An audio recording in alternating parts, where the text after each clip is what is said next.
So I guess it's time to get going. Thanks everyone for joining. We have about 50 people that have registered directly for the webinar on the landing page, and about, I think, a bit over 200 that registered to the LinkedIn event. We are also live on Facebook if you want to follow us. So please do follow and share our Facebook feed. And we usually get at least more than 100 participants. So we have a really interesting crowd. Today, the topic of today is actually very interesting for the times we live through. We are looking at new perspectives to design future-proof companies. I'm going to address in a moment our main speaker for today's session, but before that, please remember this is a pro bono webinar organized for the Business Growth in Crisis ecosystem and business support group, which we have both from Facebook and LinkedIn. You're going to get in the chat windows links to these groups. If you have questions, if you have valuable information to share with the business community, please reach out to us. We would be happy to support you, to provide you with this platform to share information about your business, but can the information that's valuable and can help other businesses. Okay, we provide quite a lot of support. We share information via daily video feeds. We share information via LinkedIn groups, via Facebook groups. We would support you all the way, just so that you can, even grow maybe in these difficult times. Coming back to today's session, I'm honored to welcome Andreas Anding. Andreas is our main speaker of today. He has over 20 years experience in digital transformation. I think he was one of the ones that was around when this term wasn't yet invented.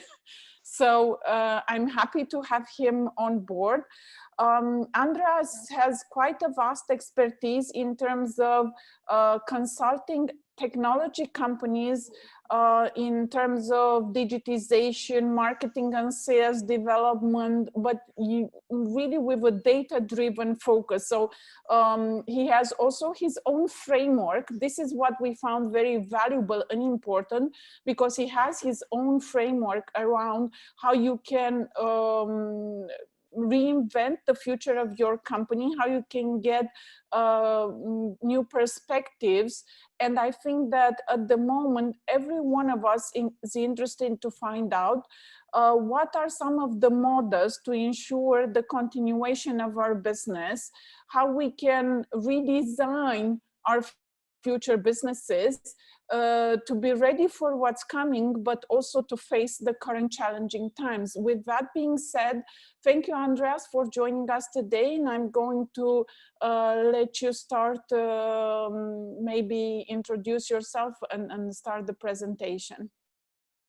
Thank you for the introduction, Loredano. Hello, everybody. I'm Andreas. I'm the CEO of Remote Native and a partner of NNC Service. Also, thank you for making this webinar happen and organizing everything.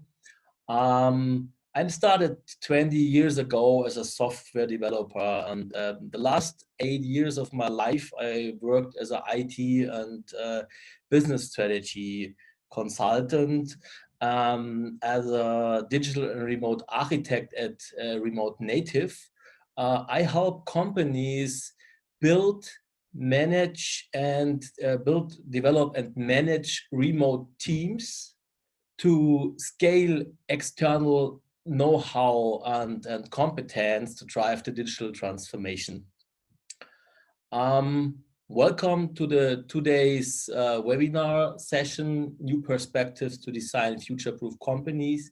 I think especially in times like this, it is important to think positive. So my goal for today is to give you some inspiration. I've prepared a lot of topics. We are covering a lot of different topics, and sadly we won't we will only be able to, I would say, scratch the surface because of the time we have, because at the end of this session, we want to have a bit time left to discuss together.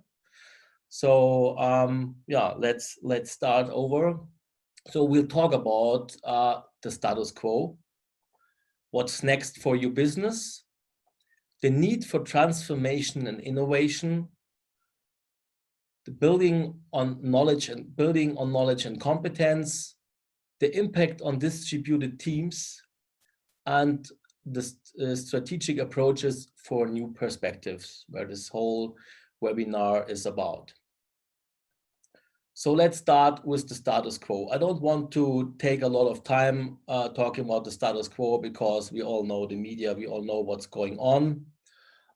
What we definitely can see is that the current situation, what happens with Corona, is hitting our global economy very badly. Nobody knows how long it will take. What are the next, I would say, the economic crisis, where like the last years, everybody was thinking this year could be the year of that crisis. So nobody knows what will happen, especially as long as we don't have any cure.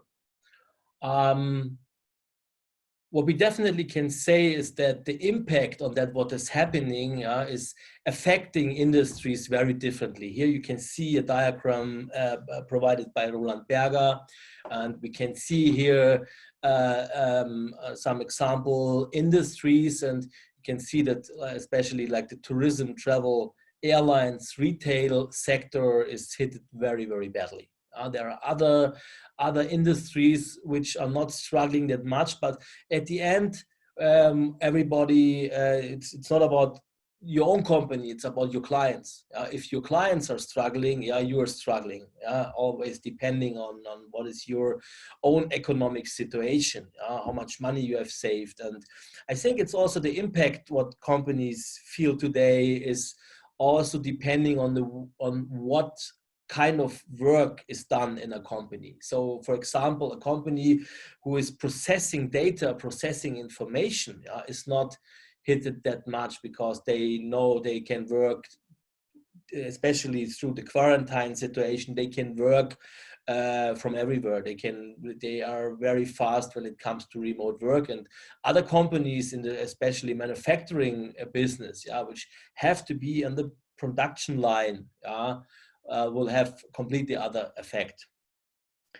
What we can say for sure is that there is a high impact on the digital transformation. I think most of you have seen this image in the social media. So who led the digital transformation of your company? It's not the CEO, it's not the CTO, it's COVID-19. Here we've heard about terms like forced digital transformation. I've seen a video yesterday by NNC regarding this topic. Maybe Joanna, you want to say something to that? Yes, thank you, Andreas. I'll try to share my screen if you are okay. I'd like to show some figures. Okay, but I think you cannot, you have to stop sharing first. Okay, perfect. So there is this term, forced digital transformation, and there are a lot of studies recently that show what this means in terms of exact statistics. And there are a few studies on the market. I also talked on the video yesterday, but one of them is has been recently put out by Digital Marketing Expo and Conference, and they actually made a survey in the DACH regions. And they found out that 70% of the respondents on those regions expect the coronavirus pandemic to accelerate the pace of the digital transformation. And actually, out of these, 66% are international companies. So most probably this percentage, it's kind of available worldwide. There's another study that came out from eConsultancy and Marketing Week, and they say that a fifth of large enterprises are investing investing in digital transformation initiatives now, so during the coronavirus pandemic. And we all know that large enterprises are actually quite rigid structures, so that says a lot. And what's even more interesting is actually the pace at which this happens. So how fast is this actually? And there is this study actually from McKinsey that shows the impact of the COVID has on this acceleration. And for instance, there are some very interesting things here, things that previously happened annually or less often that now are happening even in weeks, like reallocating digital talent among business units or functions. This happened previously annually, and now it just happened in weeks because everybody needs to get some things in a certain infrastructure, or they have to digitize it quickly, or other stuff like, evaluating profit pools based on competitive landscape shifts. That also happened quite rare, and now it's happening in terms of months. So this is very fast, and this is what a forced digital transformation means. Thank you for that, Oana. I will take over again.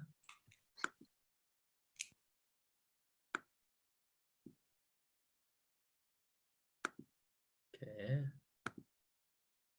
Perfect. So coming to the next point, what's next for your business? So what we've seen is that more and more companies have to question their way of thinking and operating. And I want to start this with a quote of Peter Drucker, who said, "The greatest danger in times of turbulence is not the turbulence, it's to act with yesterday's logic." What means we have to change something. And here I want to point out how to create new perspectives. So we have to recognize the benefits of digital transformation. But obviously, when we see the numbers of the studies, at least the companies, a lot of companies are doing right now. We have to embrace the new opportunities created by new tools and methods.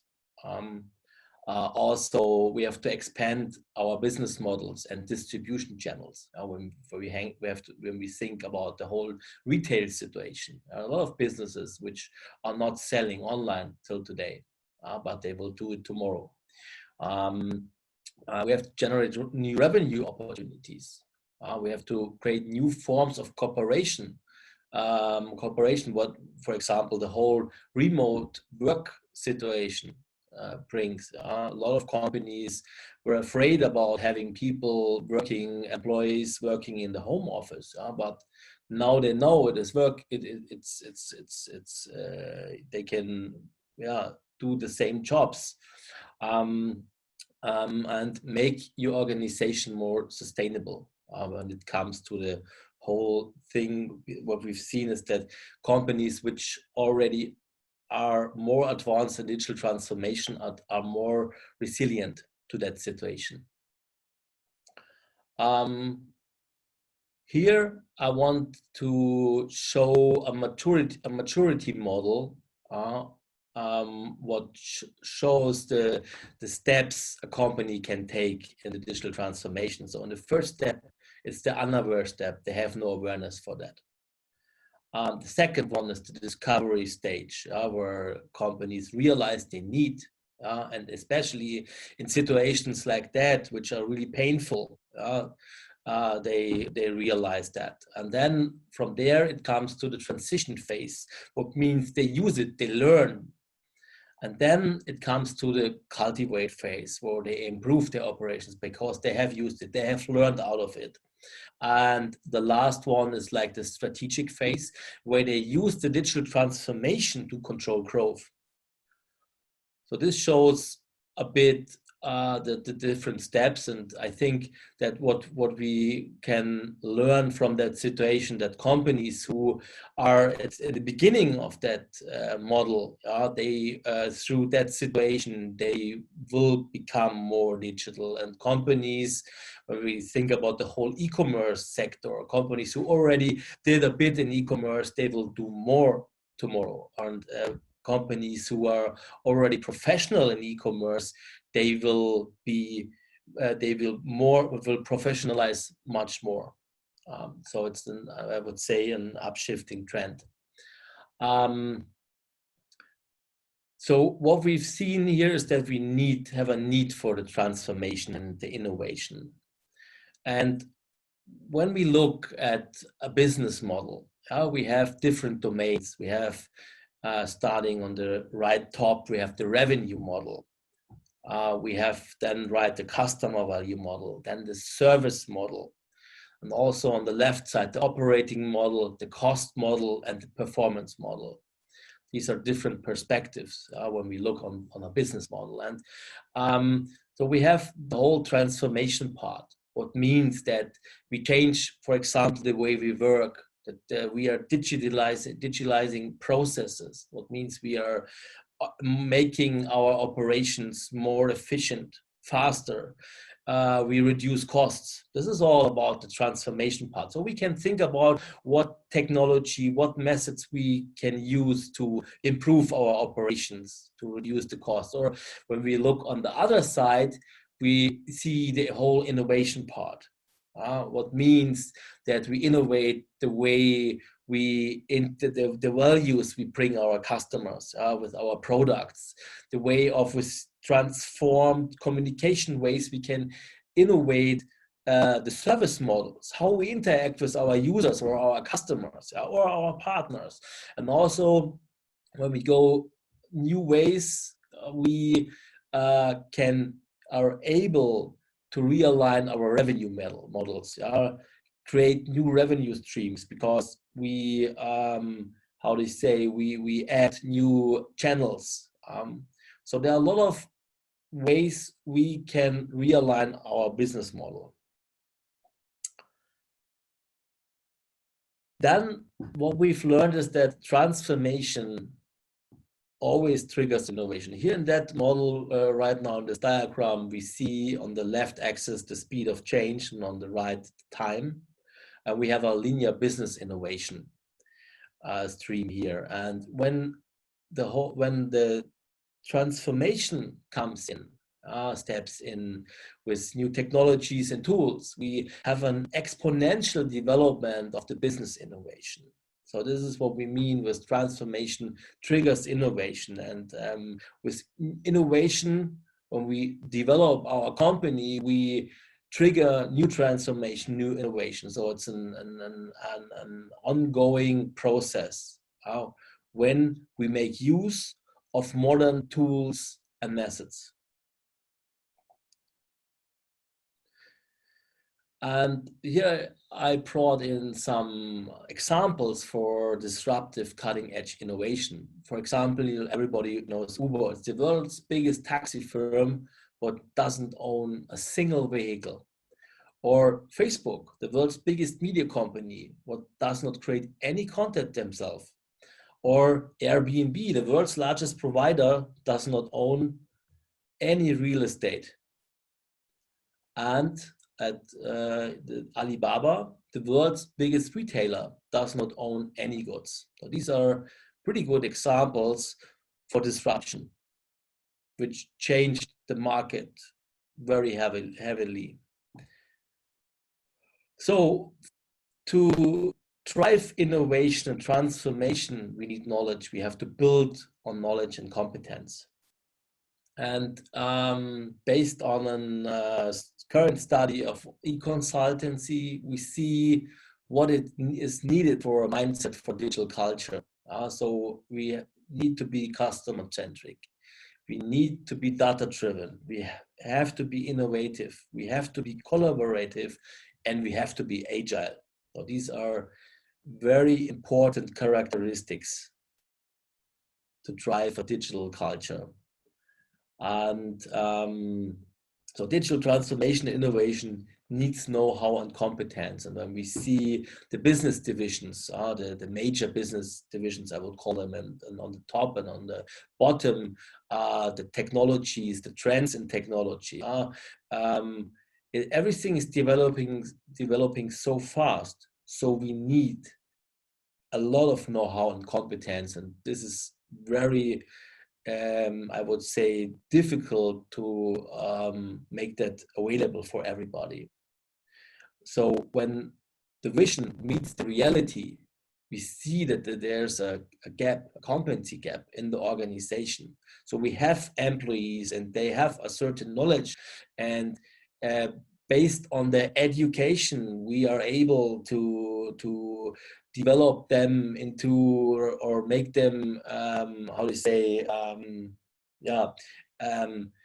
gain their knowledge to deal with the new technologies and methods. But in most of the cases, it is not possible to develop everything here. So that's why we want to talk about the impact of distributed teams. Our idea here is that we can fill the gap we created with adding new technologies. We can scale our business, our company, with external knowledge as needed with distributed teams.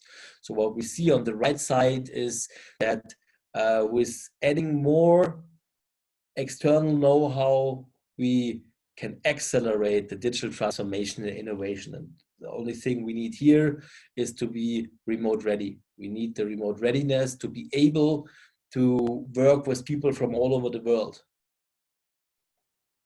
And when we have a look on the benefits of external teams, what we can reach with external teams is we can scale resources, whatever we need. We can expand the knowledge. We can increase our productivity because we can scale. We can extend the competence. We can reduce personal costs. We can exploit technologies. What we wouldn't be able if we don't have external people who know these technologies. We can develop ideas with it. We can create innovations. We can achieve competitive advantages with that. And we can design new products or renew service models and drive added value for our companies. And a lot of more things. These were just some examples to that.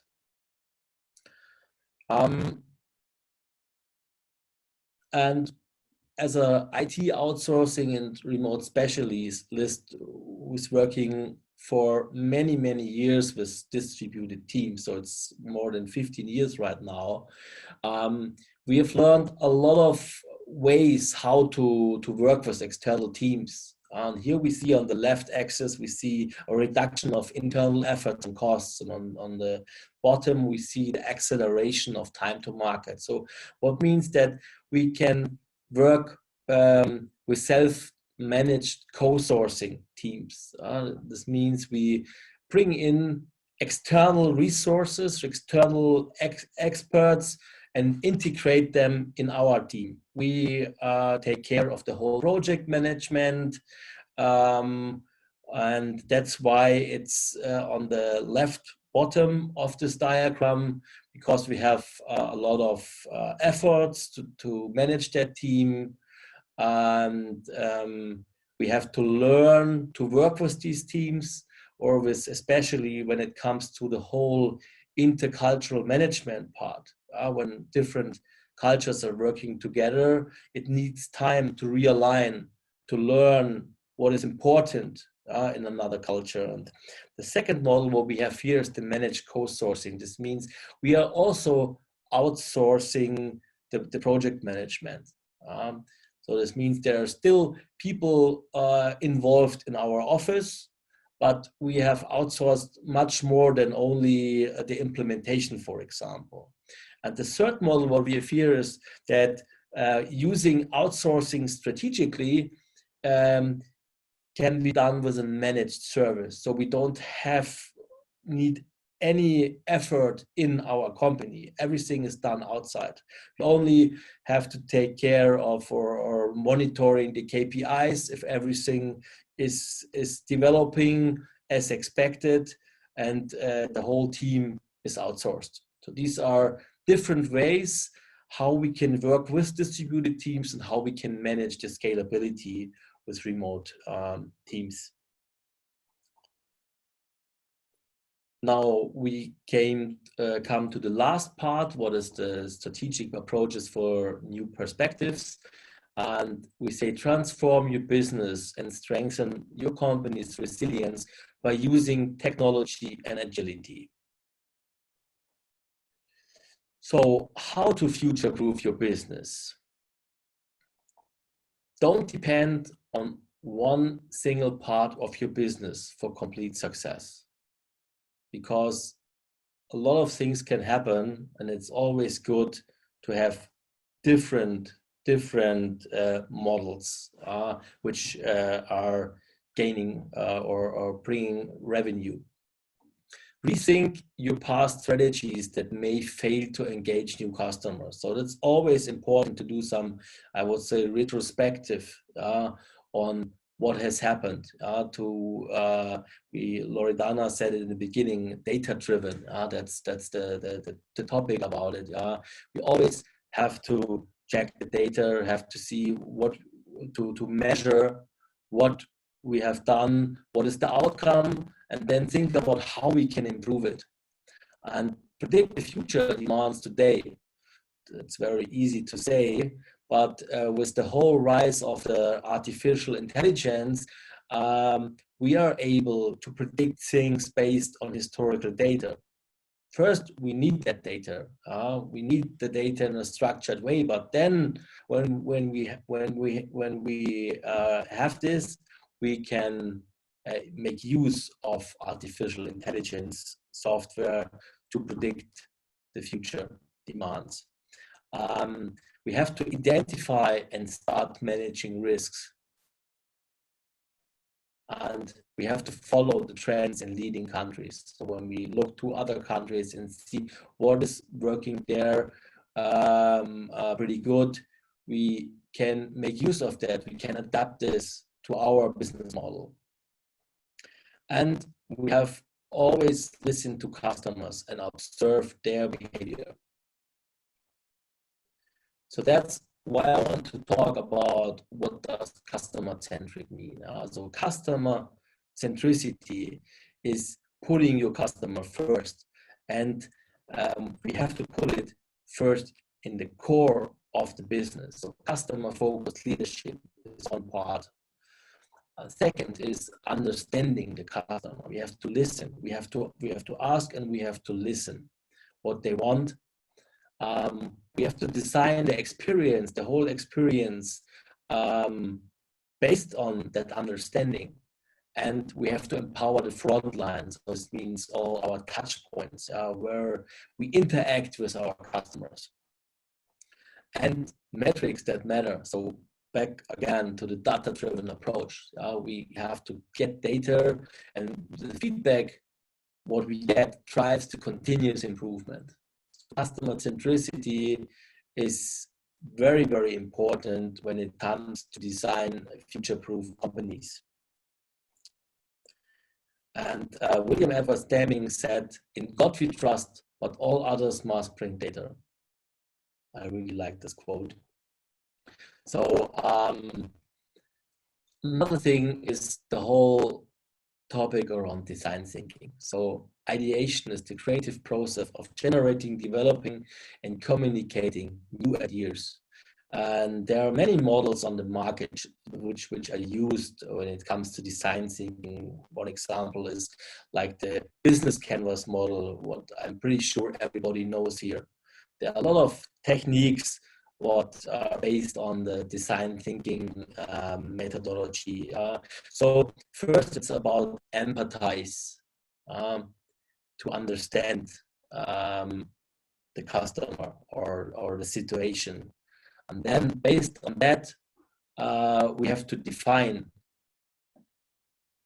And after we have defined some ideas, or define some, how do you say, some statements, we have to ideate.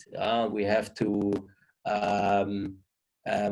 make up our mind with, how do you say, creating ideas about a problem, about a solution, and then we have to prototype it. And with the prototype of an idea, whether it is a click dummy or anything you really build from scratch or print in a 3D printer, we are able to test it.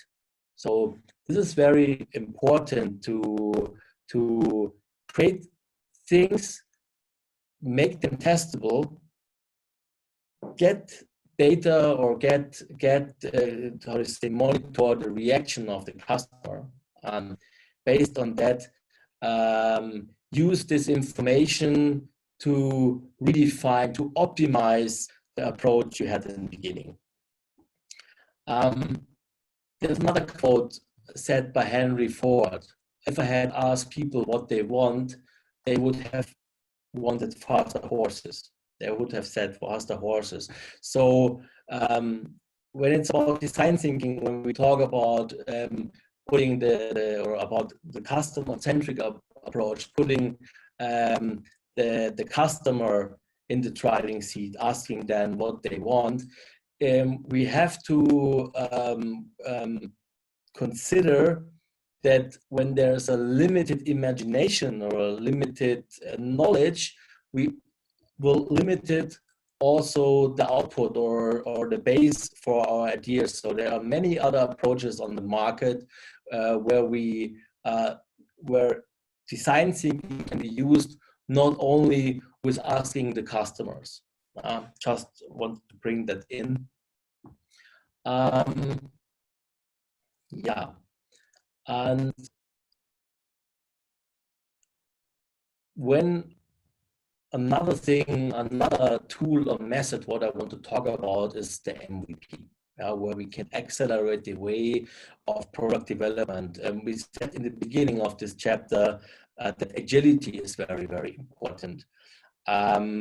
When we look back about projects conducted via the waterfall method, we analyze something, we make a concept, then we've implemented it, and then we've tested it. So it could take, I don't know, when I think about the first big IT projects I did 15 years ago, where we had like half a year of planning something, and then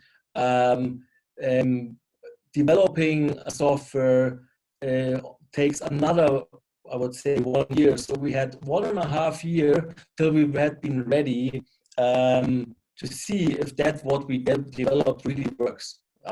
So having another approach is building an MVP, what means the minimum viable product, what is like a version of a product, what has just enough feature to test it. And this is very important, not building the whole product, more building just as much as it is you're able to test it with your customers or your audience, whoever is the target group. And here we have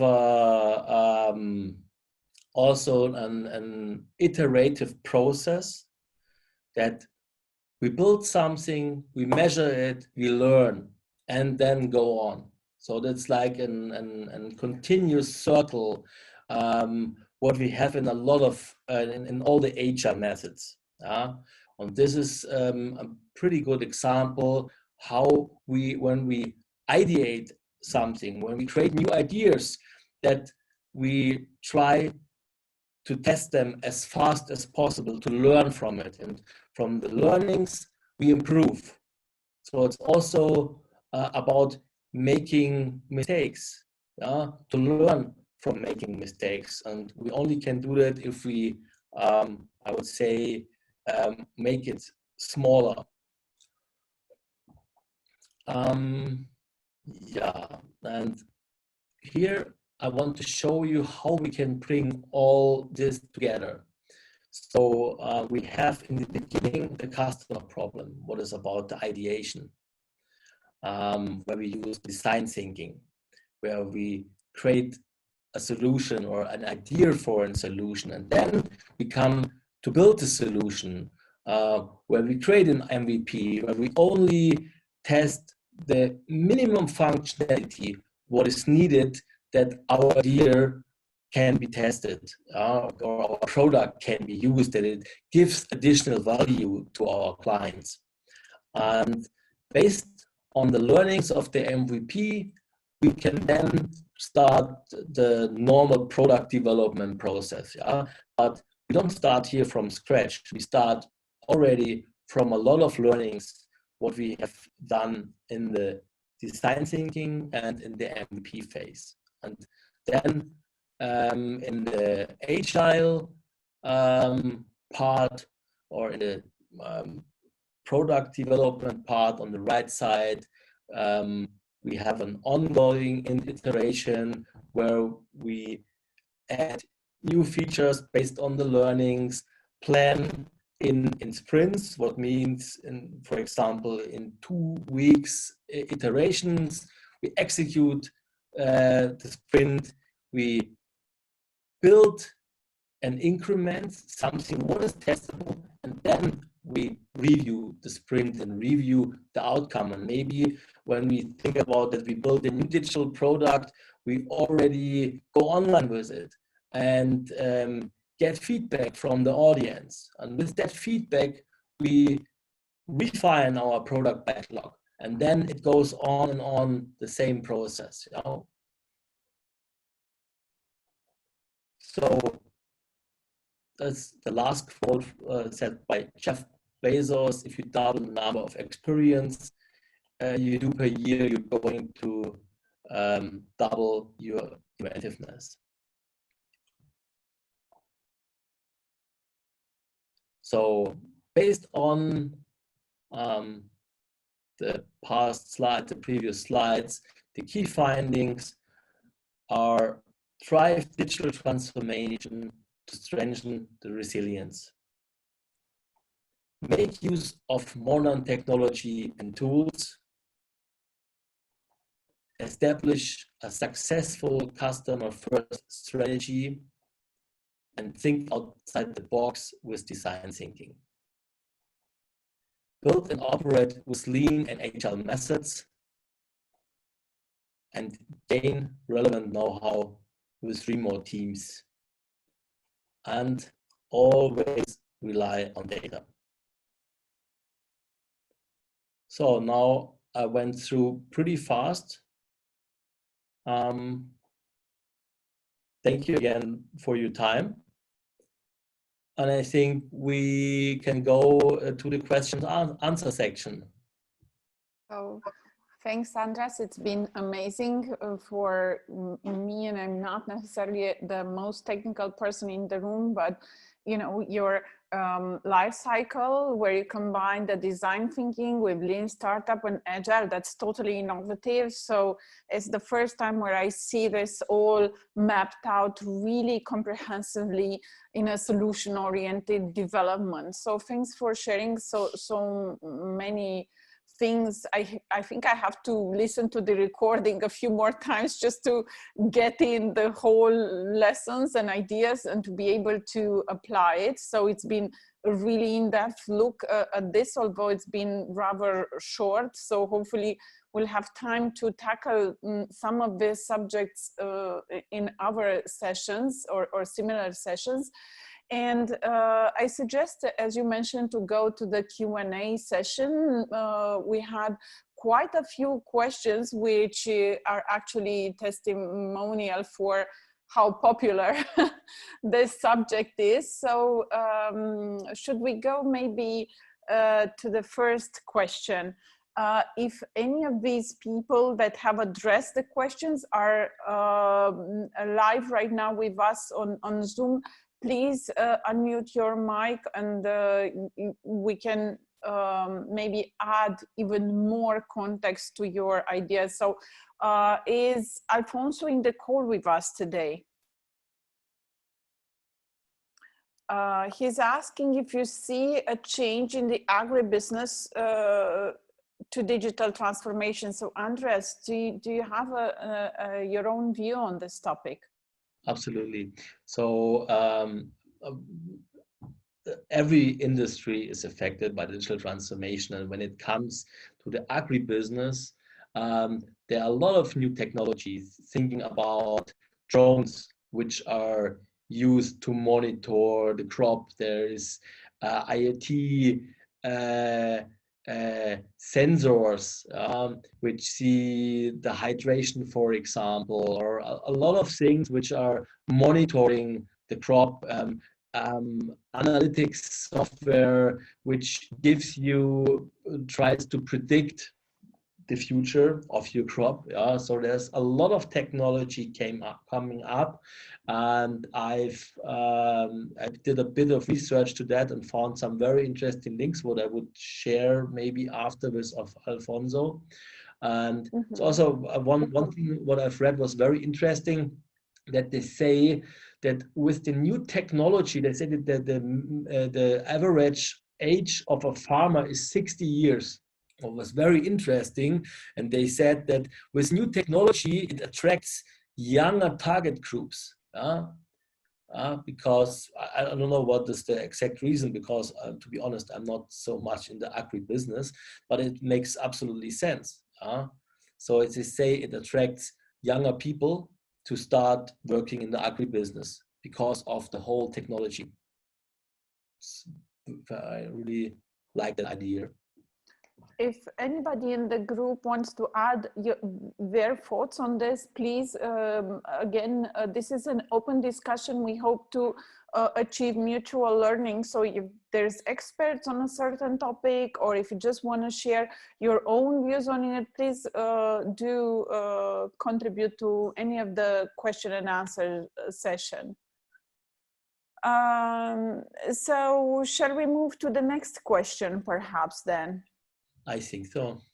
Okay, so how's the German software outsourcing market changed since last year?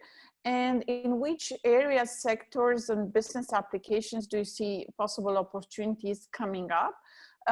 This is addressed by Sorin Cavanescu, the CEO of Softelligence Engineering. I don't think he's in our session today. Or maybe I haven't noticed, but Andreas, you must be an expert on it. I've noticed that you are actually tapping into about 2,000 people headcount, technical headcount pool of engineering resources through your network of partners. So maybe you can share your own view on this. So when it comes to Germany and the outsourcing topic, we're struggling many years because of the language barrier. And we see that with the whole globalization, that companies getting more and more international. This means that people are capable to do projects in English. Companies are more and more getting international to do projects. What is making it more easier to work with foreign partners. This is one thing what I see. The other thing is that we have still the increase of shortage of skilled workers. So based on that, I see an uptrend and I see a higher acceptance. I cannot give you any or name any specific sectors, areas. Maybe Georgi, do you have any information regarding that? What sectors are increasing more and more, or having more demand to to outsourcing? I can only share what I have as a perspective. Georgi, if you could talk a bit louder so that we can all hear you. Yes, is this better right now? Yes. A bit better, thank you. Okay, so it's probably the microphone. I would say that large enterprises which are part of the critical infrastructure, so telecoms, energy, utilities providers, from what I see, there's a growing demand and a growing shift to partner with, let's say, local European partners. more than in the previous years. Yes. Thank you. Claudia, are you finished? Yeah. Okay, hello, here's Sabine. Well, I'd like to share my thoughts with you. I cannot tell you which industry sectors will be the most requiring, but let's take a look at digital trends. I think digital trends will boom the industry and let opportunities arise in the outsourcing market, like, well, artificial intelligence, machine learning, blockchain. Blockchain has come to a peak right now. Robotic process automation, cloud technologies, autonomous mobility, maybe quantum computing. There are lots of trends right now. We will not have enough resources available locally for the speed those techniques are rising in the tech field. I think this will drive outsourcing to its peak. Mm-hmm. I used to quote, and maybe being locals, you may confirm or infirm this, but a couple of years ago, Outsourcing Verbund did a really good study in terms of the need for outsourcing on the German market. And back then, and we're talking like 2017, 2018, there was a shortage of about 70,000 IT skilled workers on the German market. And there was this issue of the cultural barrier due to language. And as you mentioned, Andreas, things are starting to open up. Last year, I've seen a study that was saying that one possible downturn, economic downturn in Germany can be caused by lack of enough technology resources. And I know that the government was actually encouraging policies for outsourcing. I've seen a lot of work done here locally and in Poland by the Bavarian Association, by German Chamber of Commerce, that was encouraging local outsourcing companies to go to Germany, and that was providing quite a lot of support. And I know, Andreas, that you also can provide support to such companies that are in need of developing on the German market, right?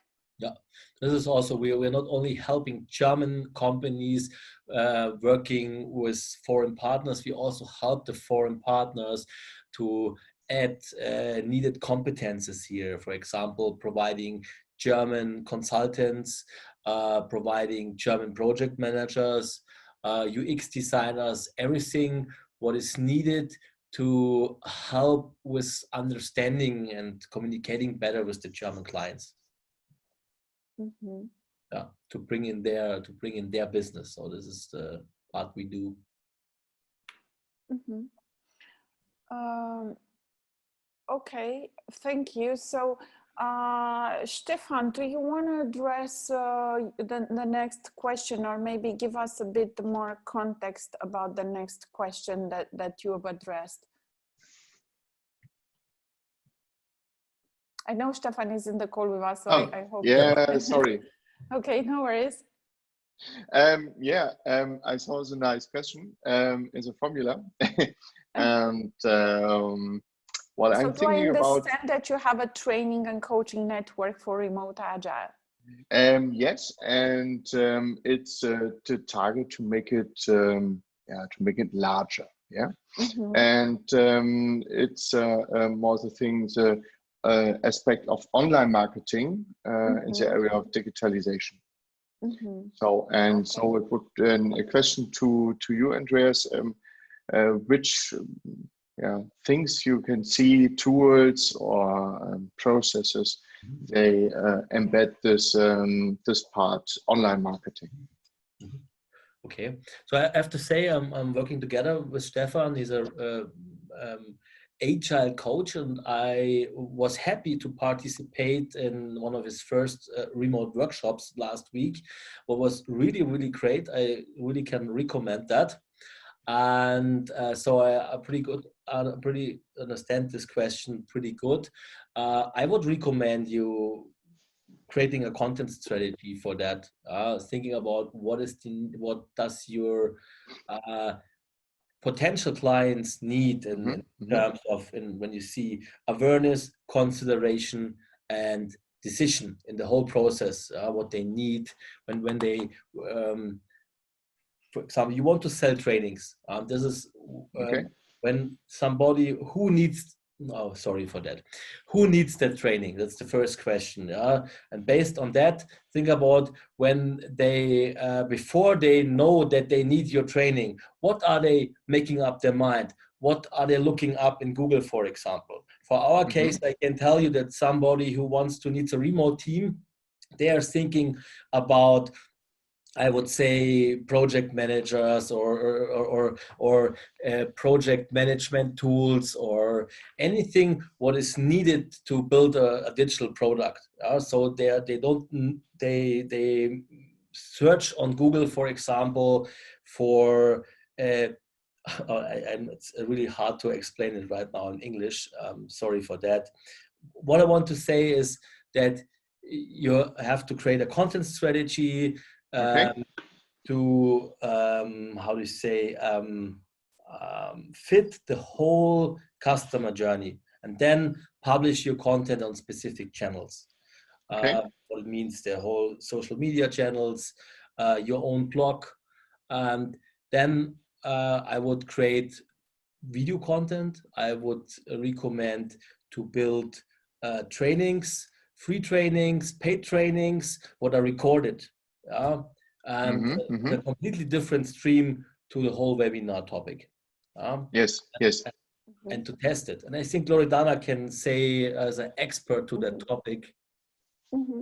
So I can add a few thoughts here, and it applies to a few things. So first of all, please make sure that you have a digitized content. Also as a short-term alternative, but also as a long-term alternative. Whatever we want to build now, we want to last. So you can have, on top of the regular trainings that you are doing, and hopefully you will be able to do that face-to-face again at some point, you want to build a digital aspect like digital courses, digital trainings, and digitizing your content is a rather easy process to do. We have quite a few customers in training and coaching, and we turn over a digital course overnight. So that's a really easy thing to do, put a standard format into a digital format. The second thing you may want to consider is that everybody is online right now. We see quite a bit of traction with LinkedIn, with video marketing, with a lot of digital sales funnels. So nurturing the lead, but not as you were doing before, like calling or something, but based on a content strategy that moves the customer from one stage to another, as even Andreas suggested earlier. So, and you also may want to think how you can become a platform, meaning that I imagine that in your business, there's a network of trainers that you can help so transform into evangelists, right? If you empower them with the right digital content and the right digital processes and methodologies, they can become your advocate, and you become this platform business, which is much better than becoming just a peer-to-peer business, okay? Please look at two things. We've done a webinar on content marketing and on strategies that still work right now. And that webinar recording is on our YouTube channel. And we are going to have an amazing webinar next week, especially around this topic, on like a short course on how you can start your strategy, your content strategy, how you can build some inbound triggers and so on. So hopefully this will help. Okay. Thank you very much. Okay, thank you so much for the question. So the next question is, which are the industries and which way will be impacted by the current situation? Andreas, if I can share the screen for a bit here, that means I need to be the presenter for 1 second. Let me show you something. So I've done quite a few videos in terms of what's coming next. Do you all see my screen? Yeah? Yes. Okay, Yes. so you can find on our YouTube channel, these short videos we're posting daily on YouTube and LinkedIn and Facebook, where I think I only listed like 3 here, but they're all regarding industries, how are they impacted, and even what are some of the predictive analyses around the industries that will be better positioned after the outbreak, okay? For example, medical education, artificial intelligence that Sabine was mentioning earlier, internet, e-commerce, delivery, healthcare, and so on, okay? So please look at this. One really good resource is Moody's that I'd advise you to follow. They put out almost daily this amazing reports in terms of industries, how are they impacted and what is the outcome. For example, from Moody's, this is one of the heat maps, they call it, where you can see which are most exposed and which have lower exposure, and even some of the industries that may present a positive impact. Another really good resource which I advise you to look at is the McKinsey COVID briefings. They're these amazing 87 pages long studies that tackle each aspect of the crisis. And for example, here are the extent to which each industry is impacted, but also there is some variance with each industry. And you can take a look at, for example, just a few of them are above the fold, as you see. Right? So just pharmaceuticals, consumer services, maybe retail, some healthcare support, and then some medical technology and some high tech, right? But most industries are impacted anywhere. For example, you're in a good shape if an industry is impacted less than 20%. And from high tech on, this is somewhere under the 20% impact. So hopefully that gives you an idea of the sources that you can have a look at. And please do follow us. This is something that we keep our eyes on, and we're trying to share as much information about this because I know it's something everybody is actually interested in. So I'm going to give the control back to you right now. 1 second. And you can reshare the presentation. Andreas, do you have any thoughts on it? No, it was perfectly covered. I also had it in the beginning of the presentation when I showed the diagram of Roland Berger. So I think this question is good covered here. Okay, let's have the next one. In this period, should I increase the marketing, especially AdWords budget? We have.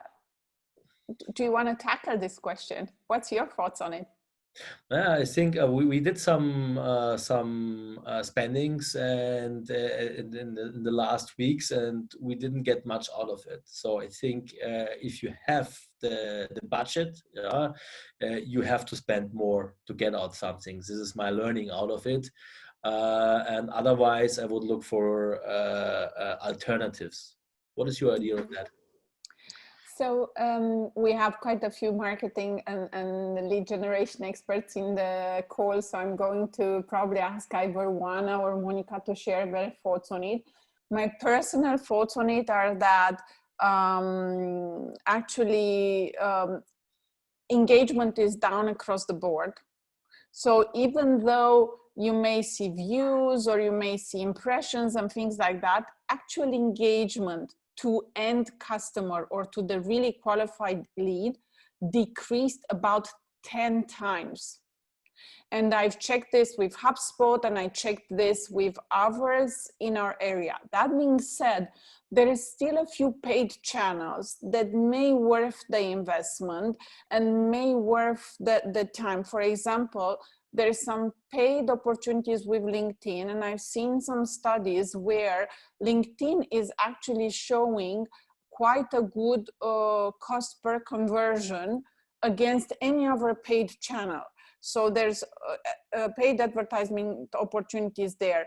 I've also heard from one of our colleagues on Facebook advertisement, and we're right now testing even Twitter and other channels. But maybe Juan and Monica, you can share your thoughts on it. Yeah, well, to be frank, we've actually done our own surveys with what other companies are doing, if they are, decreasing or increasing their budgets. Now, the good thing is that at least 75% mentioned that they won't reduce their budget, but that they will reallocate it to more effective, let's say, channels and activities.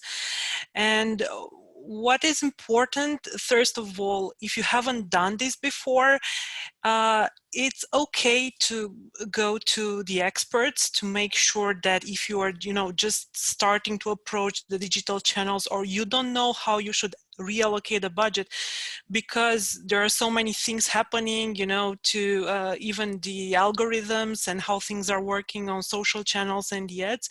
It's best that you should, reach out to the experts. And actually, us here at NNC, we offer even free one-hour consultations for companies who don't know how and what they should do in terms of allocating their budget or prioritizing their strategies.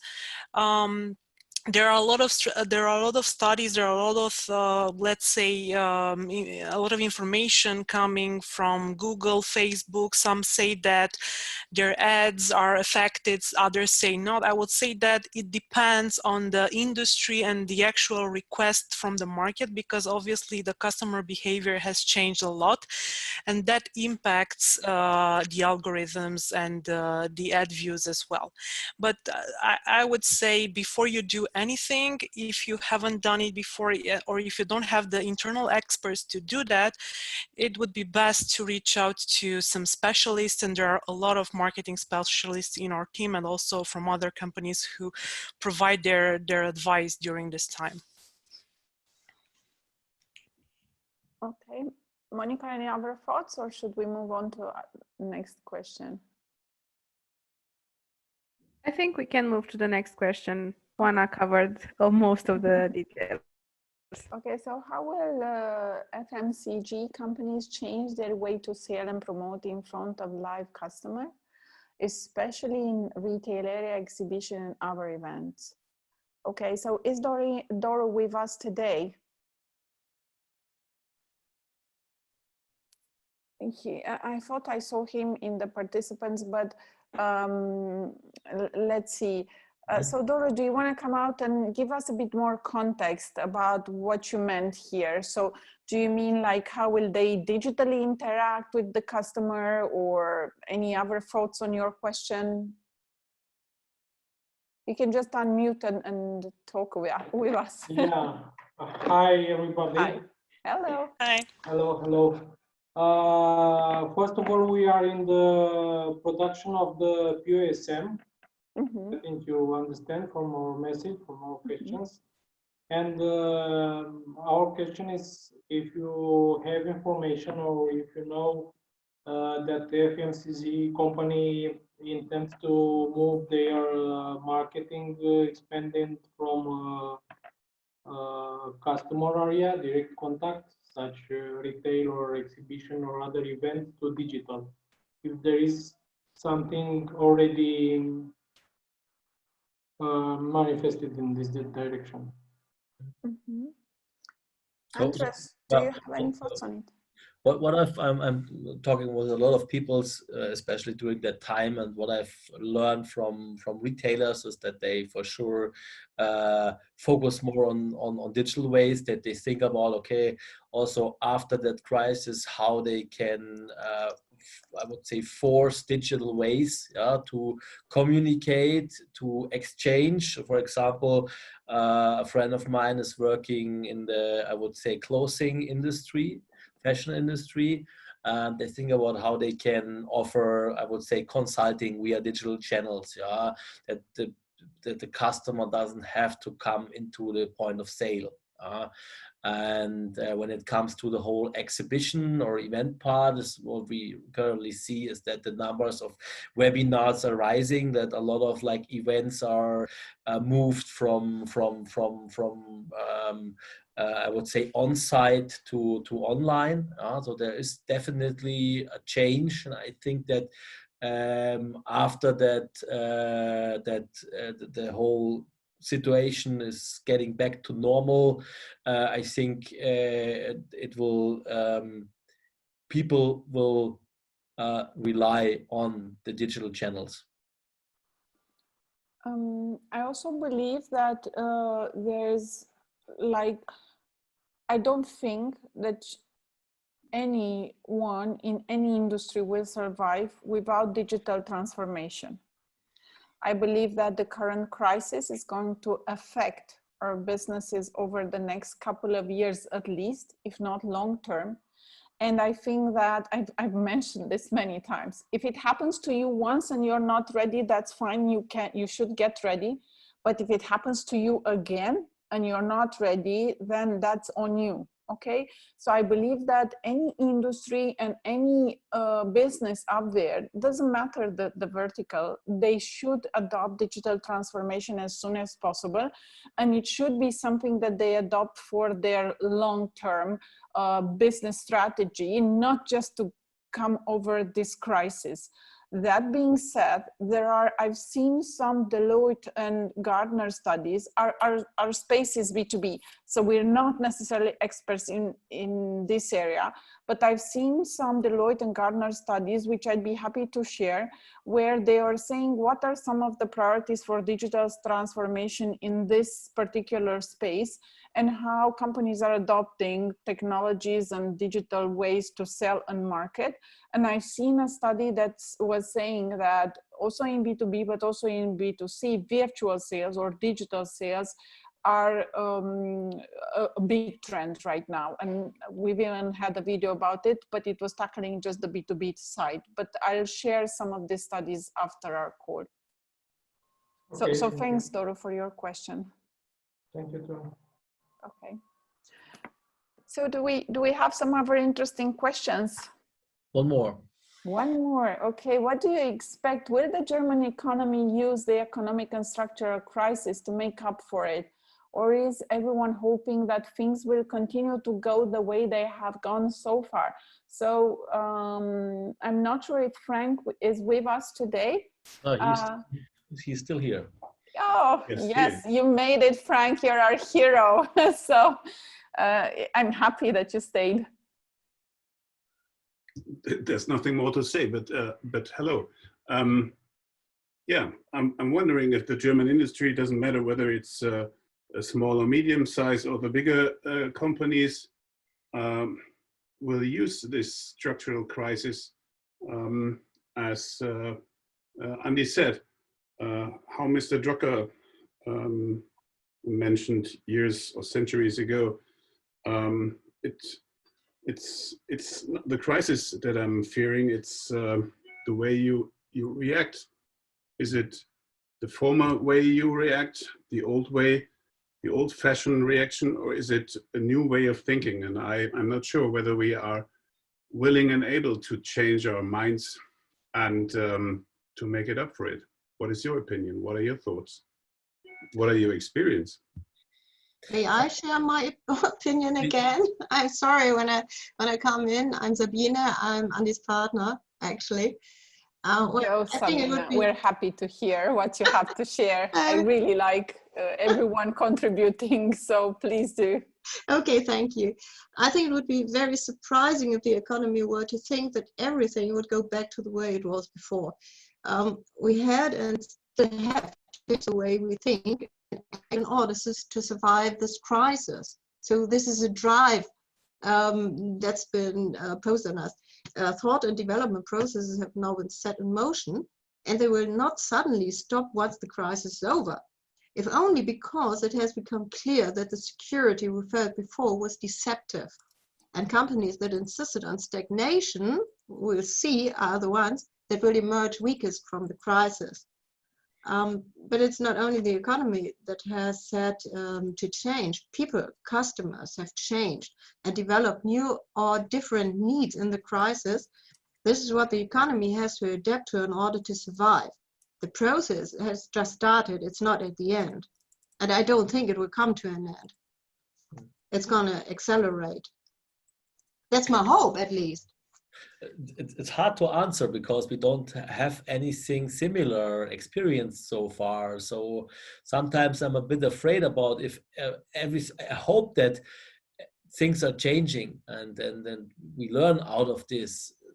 We don't, when we look to the whole environmental topic, where we see how things are recovering, and I think how will people deal with it later? Will they travel that much? How will they the whole social topic will change?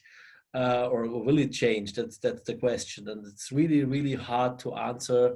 I hope that we will learn out of this and make things better. I think former crises have shown that people can adapt and they will adapt. It's such a big crisis in our lives that we will have to adapt, and we will. I'm optimistic about that. We can't go back because this crisis has been so big, so it has so much influence on our lives. We can't just go back and think, well, okay, it has been a short crisis, everything is over, I'm feeling fine, back to usual, business as usual. I don't think this will happen. Thanks a lot. Yeah. Okay, I can share my thoughts on the German economy. I've seen some studies, and we have actually a webinar that is going to tackle this in a couple of weeks. We're going to announce it next week. And I know that Germany is on the map. It's considered to be one of the 7th economy, so not the first, second, third, but the 7th economy in top of rankings in 2 or 3 years. So you're still in good shape. Right now I saw that you are on 4th just before the crisis. So the crisis seems to have affected and will affect the German economy. Is still better than many others that will lose quite a lot of places. Like I've seen that Japan was losing quite a good part of the race. But anyway, these are debates, are studies. Nobody, I think, knows the future, but in the spirit of today's webinar, I think that we can be really prepared and adopt and be agile about our way of adopting the new times. So thanks everyone that resisted up to this hour.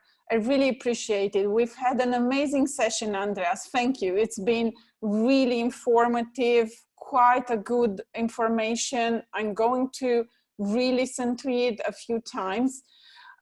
Please do use this platform to share your ideas and your valuable thoughts to our business ecosystem and to our business partners. We've had many good topics so far. Next week, we are going to cover highly converting sales tactics to grow your business, which is one of the things that were even addressed earlier in one of the questions. This is powered by Romeo Mann from Mann Digital.